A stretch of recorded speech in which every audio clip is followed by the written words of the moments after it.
On this channel, I'll be teaching you the most easiest way, most fun way for you to learn Mandarin Chinese.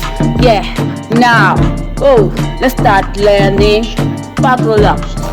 Hello everyone, welcome to lesson 26 of Mandarin Chinese. Today, we continue learning about types of structures. A bridge is called qiao liang.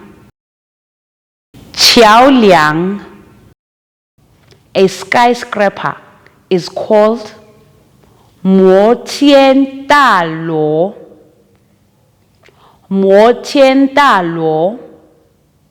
A castle is called cheng bao.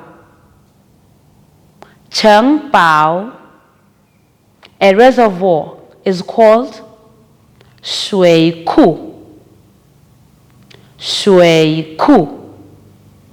Now, let's review the words again. Qiao liang, mo tian da luo, cheng bao, shui ku. This is the end of today's lesson. Please remember to like, share, comment, and also to click the subscribe and notification button. See you next time. Goodbye.